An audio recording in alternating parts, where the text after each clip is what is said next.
పేదల ప్రభుత్వం ఇది.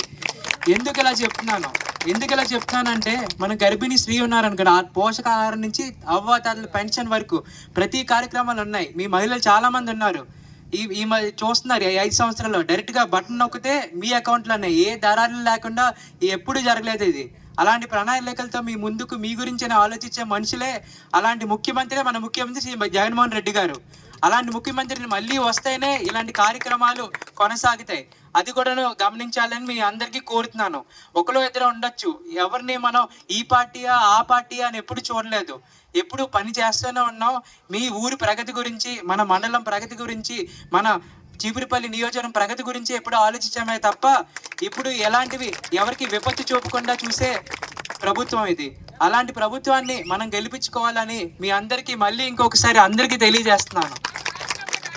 విశాఖ గాజువాక పెదగట్టెడ జంక్షన్ నుండి స్వర్గీయ పులి భూలోకరెడ్డి ఇంటి వద్దకు రోడ్ షో నిర్వహించారు. ఈ కార్యక్రమాన్ని ఎంతో ప్రతిష్టాత్మకంగా గాజువాక జనసేన రాష్ట్ర అధ్యక్షులు తిప్ల రమణారెడ్డి ఆధ్వర్యంలో నిర్వహించారు. ఈ సందర్భంగా జనసేన కార్యకర్తలు, వీర మహిళలు, తెలుగు తమ్ముళ్ళు, తెలుగు మహిళలు, అలాగే బీజేపీ కార్యకర్తలు, నాయకులు ఎక్కువ సంఖ్యలో పాల్గొని ఈ కార్యక్రమాన్ని జయప్రదం చేశారు. ఈ సందర్భంగా మాట్లాడుతూ రానున్న రోజుల్లో ఉమ్మడి కూటమి అభ్యర్థి పల్లా శ్రీను గెలుపు తథ్యమని, తద్వారా మీ అందరికీ నిర్వాసితులకు న్యాయం చేస్తానని ఆయన పిలుపునిచ్చారు. ఈ కార్యక్రమంలో స్టీల్ సిటీ ప్లాంట్ సమస్యలు ఖచ్చితంగా పార్లమెంటులో చర్చిస్తానని, తగు న్యాయం చేకూర్చేందుకు ఖచ్చితంగా హామీ ఇస్తానంటూ తెలియజేశారు. విశాఖ పార్లమెంట్ అభ్యర్థి శ్రీభర్త గారు, అదేవిధంగా గాజువాక కూటమి అభ్యర్థి శ్రీ పల్లా శ్రీనివాసరావు గారి సమక్షంలో ఈరోజు పెదగంటాడి నుంచి ఈ యొక్క సాయంత్రం పూట ర్యాలీ ప్రారంభమైంది. మరి వేలాదిగా జనసేన, బీజేపీ, టీడీపీ కార్యకర్తలు, నాయకులు పాల్గొన్నారు. మే 13వ తేదీన ప్రతి ఒక్కరు కూడా సైకిల్ గుర్తుపై ఓటు వేసి అటు ఎమ్మెల్యే అభ్యర్థి, మళ్ళీ ఎంపీ అభ్యర్థిని అత్యధిక మెజార్టీతో గెలిపించాలని అభ్యర్థించడం జరిగింది. వైసీపీ అరాచక పాలనకు చరమగీతం పాడాలని తెలియజేయడం జరిగింది.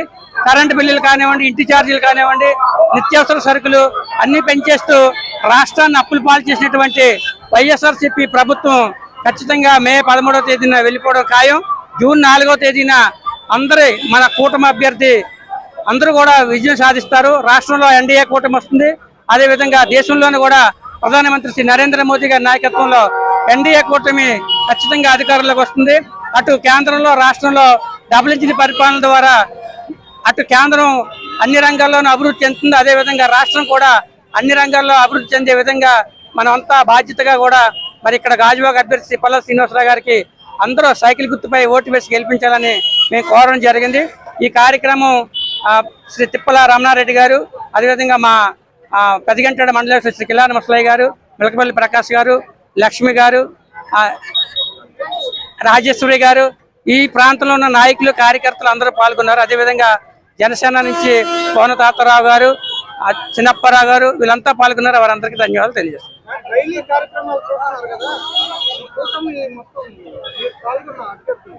రోజు రోజుకి కూటమి బలం పెరుగుతుంది. ఎందుకంటే రాష్ట్రంలో అరాచక పాలన సాగుతుంది. ఎవరైనా చిన్న ఇల్లు కట్టుకోవాలంటే 1 లక్ష నుంచి 5 లక్షల రూపాయల వరకు డిమాండ్ చేస్తున్నారు. దాన్ని అంతటికి కూడా మరి ఎప్పుడు సమయం వస్తుందని ఓటర్ మహాశయులంతా ఎదురు చూస్తున్నారు.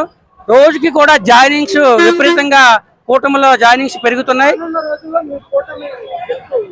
ఖాయం, ఖచ్చితంగా కూటమి గెలుపు ఖాయం.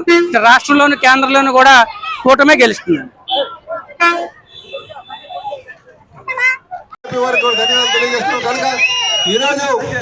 ఈరోజు మీరందరూ కూడా ఒక విషయం చెప్పాలి మీ అందరికీ.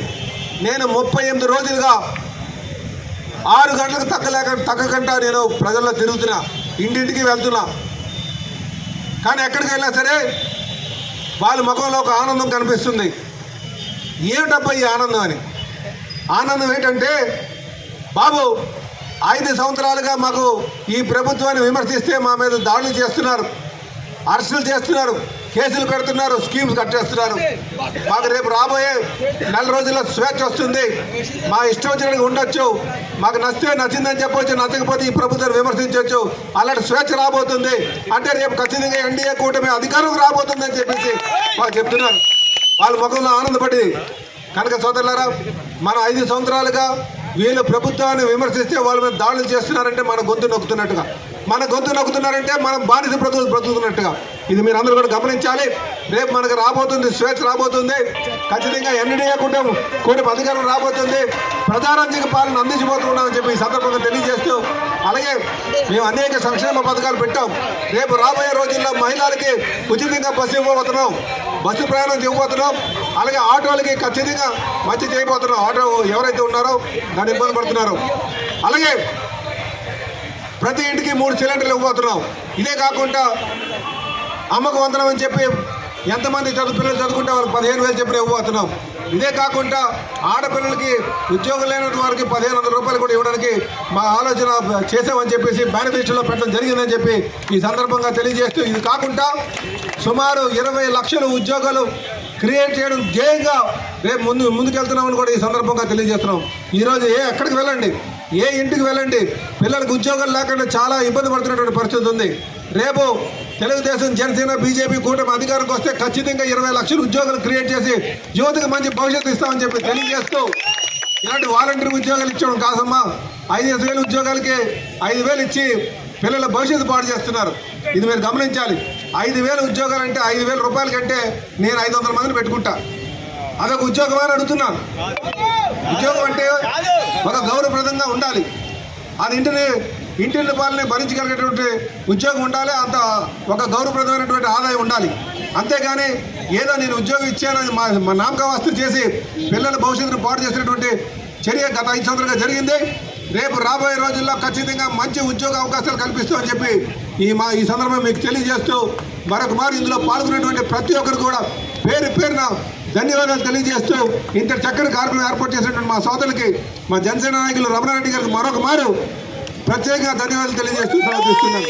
మిత్రపక్షాల ఐక్యత, మిత్రపక్షాల ఐక్యత, మిత్రపక్షాల ఐక్యత. ఆపుతారని అసలు వాళ్ళ మీద ఎట్లా నమ్ముతామండి? మీరు నమ్మలేదు. మీరు ఎందుకు నమ్మలేదు అంటున్నానంటే, ఇక్కడ పులి లక్ష్మీబాయి గారిని గెలిపించారు, ఇక్కడ గోవింద్ రెడ్డి గారిని గెలిపించారంటే ప్రభుత్వ వ్యతిరేకంగా మీరు ఓటు వేశారు ఈ 2 వార్డుల్లో. మంచిది. సో ఇక్కడ అందరూ ప్రజలు కొంచెం అట్లా కాదులేండి. ఓవరాల్ గాజువాకలో మనం 10 గెలిచాము.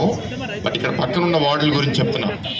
సో జనాలు ఇక్కడ మిమ్మల్ని వాళ్ళు చీట్ చేయలేకపోయారు. మంచిది. అంటే వాళ్ళు కార్పొరేటర్ ఎలక్షన్లో రకరకాల వాళ్ళు ఒత్తిడిలు పెట్టి డబ్బులు వాడి రకరకాలుగా చేసిన తర్వాత కూడా గెలిచారు అంటే, ఇవాళ జనరల్ ఎలక్షన్లో ఇంకా పూర్తిగా వన్ సైడ్గా ఉంటుందని తెలుసు.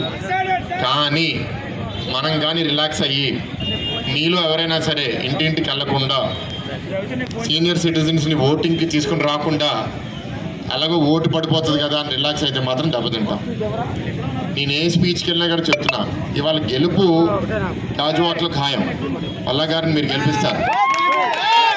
కానీ లాస్ట్ టైము జనసేన టీడీపీ కలిపితే 1,10,000 ఓట్లు వచ్చినాయి. గెలిచిన నాగిరెడ్డి గారికి 70,000 ఎంతో వచ్చినాయి. అంటే అప్పుడు లెక్క ప్రకారమే 40,000తో గెలవాలి మనం. సో మీరు రిలాక్స్ అయ్యి మెజారిటీ 40,000 కన్నా తగ్గితే నేనైతే హ్యాపీగా ఉంటానండి. మీ అందరినీ కోరేది అది.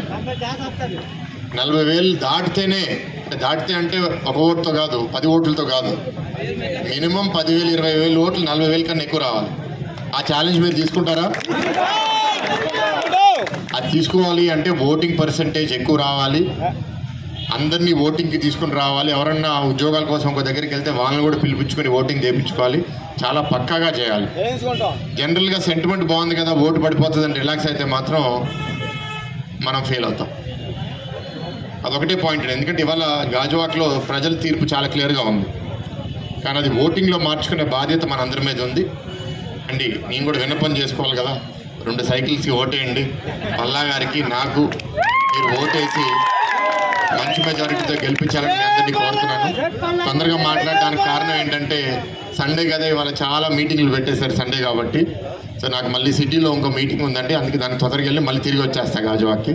సో ఈ కొద్ది మాటలతో ఇంకా సెలవు తీసుకుంటాను. థ్యాంక్ యూ వెరీ మచ్ అండి.